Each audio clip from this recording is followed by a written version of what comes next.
Hello again. I'm Nicole. It's about 30 minutes after the last video. I feel like I'm on a roll, so I'm going to keep going and talk about some twin flame stuff. First thing we're going to cover is I am not going to say through this whole video. Personal goal of mine is to not repeat the word so let's try again. We're going to talk about recognizing whether or not you're in a twin flame relationship first and foremost, because recognition is the most important. More than likely, you are in a really bad spot right now. Things are really bad in your life. You are arguing with everybody, arguing with your twin flame. Maybe you've lost them. You are hurting very badly. Maybe you met them and everything was incredible and now they're gone. That happens too. So at this point, you're probably in some kind of pain and you're looking for answers. And this is how I came upon this. Was about a year and a half ago, we had another argument. It just seemed like, we couldn't come together on anything. We just can't seem to figure anything out. And I was sitting up in the dark in the room, trying to figure out why this was so hard. So this sounds stupid, but I always read my horoscope when I am feeling like life is hard, because I don't know, it gives me hope or something. Like tomorrow is going to be better. I'm going to read some awesome horoscope that talks about hang in there and things are going to be good. So I'm out on the porch.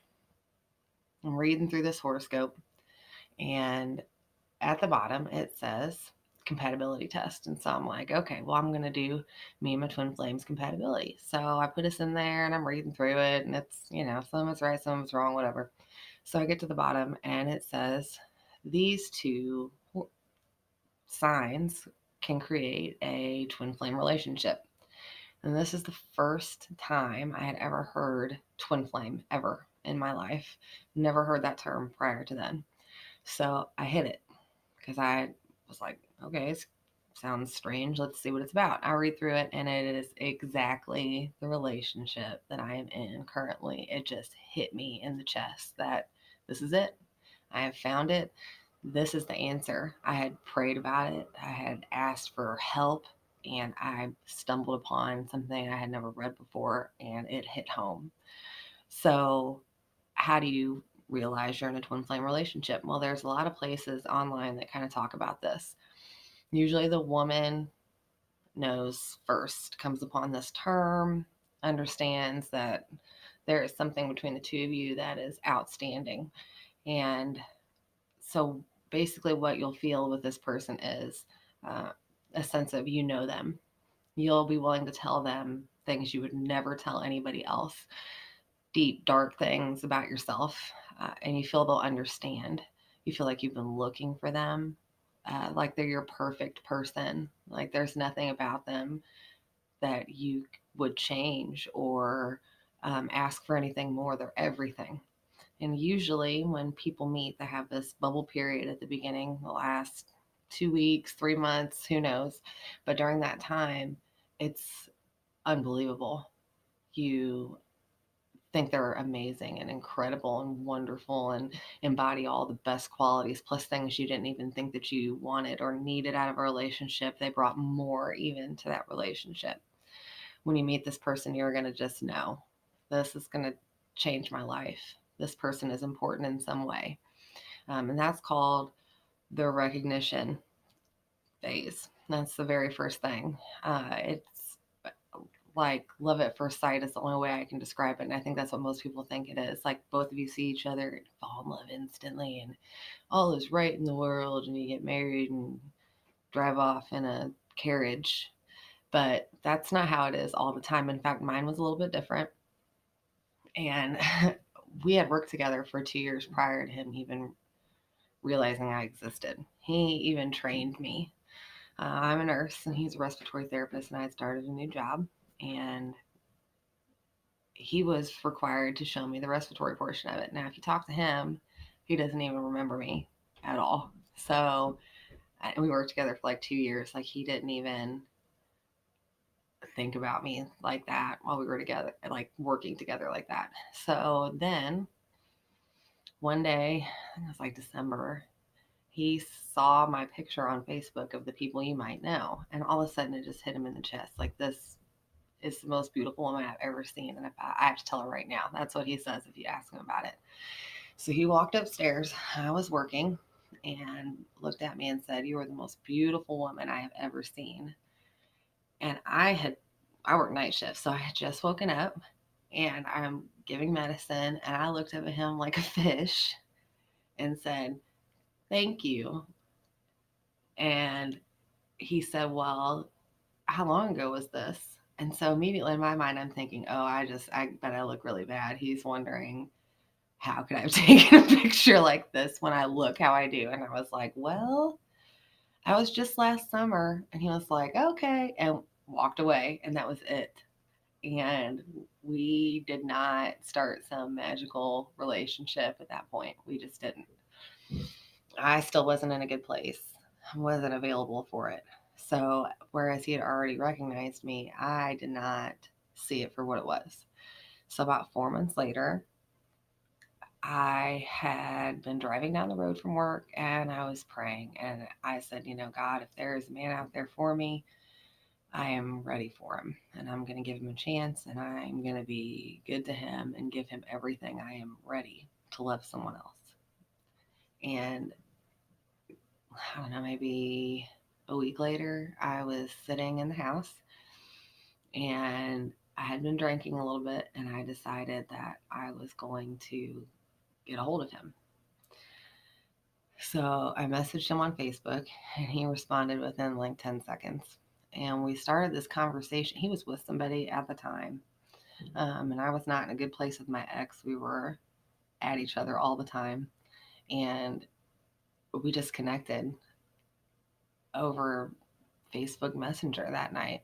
I don't I don't know what that was, but it felt right.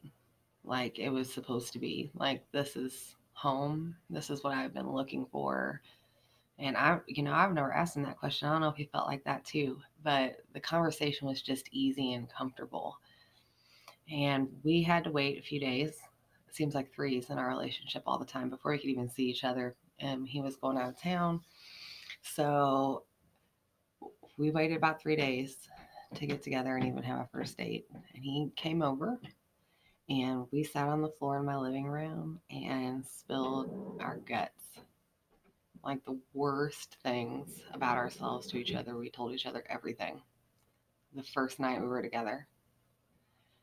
I don't know of anybody that does that. Like stuff you wouldn't tell anybody came out of our mouths within the first 5 minutes of being around each other.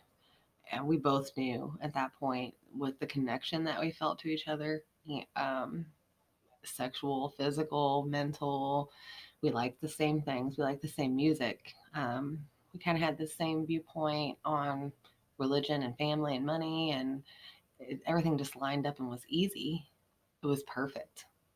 We had 3 months together that were absolutely perfect. You would, I would give anything to get back there. That's where I am headed because I've never been so happy in my life as I was in those 3 months. So that's the goal here is to get back to that level of happiness. And it is not an easy thing to get there.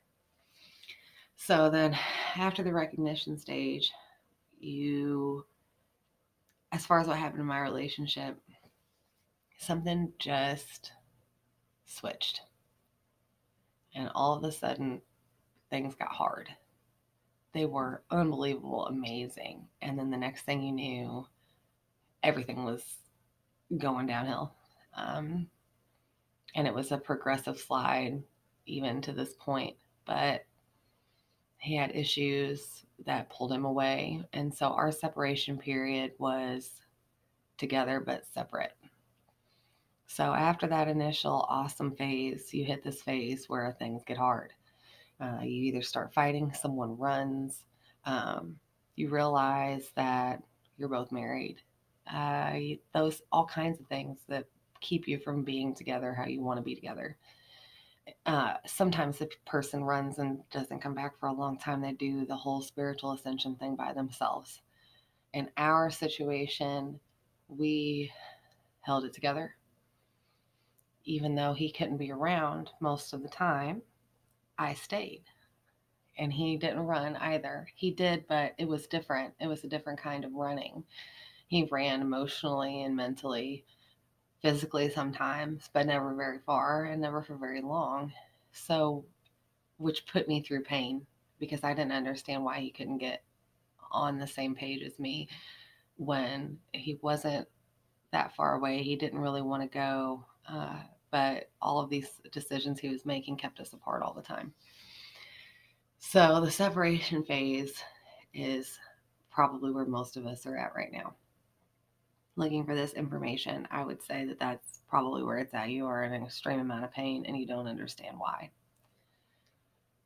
Usually, this is for the woman. So at this point, things divide up. You get like this runner chaser dynamic where the female person, and it can be a man, there's someone pursuing.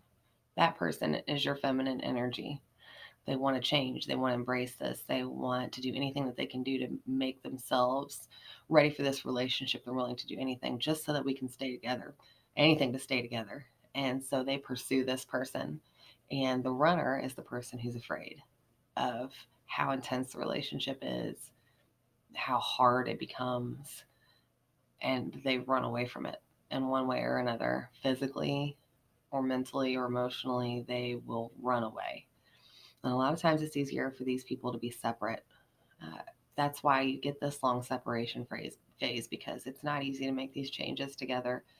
You argue when you're together because you trigger each other.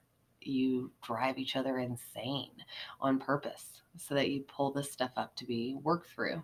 So that's what me and my twin have been doing this whole time is freaking arguing every second. And it makes you nuts sometimes. But because we're consistently close together, we're going to trigger everything and we're going to consistently argue. And that is just a part of this. So I can't tell you if it's easier to be separate or together through this whole thing because I can see the draw in not being together for me because I have gone through the being together continuously. And I am sure the people in complete separation see the draw from my side and consistently being together and working through this together. But I can tell you it is not easy either way. So the next video, we're going to talk a little bit more about the separation and the goal of separation and the point in all of this crazy hard stuff that everybody has to go through to get to the finish of the twin flame thing, the goal of this whole thing. We're going to talk about that. That's a pretty extensive subject. So we're going to spend a couple of videos speaking on the separation and the runner dynamic situation and what you need to do, how you get through this, how it works, what to expect if possible, some tools to use to help make things easier. We'll talk about physical symptoms of spiritual ascension and how your body is going to feel, some things to help deal with that as well. And we'll talk about this feeling of kind of going crazy and dying all at the same time. That's the only way I know how to describe it. It's going crazy and dying at once. That's how your body and mind feel through the whole thing. So I appreciate any comments, any suggestions on what we can cover, any questions. Please let me know, and I'll see you next time. Thanks.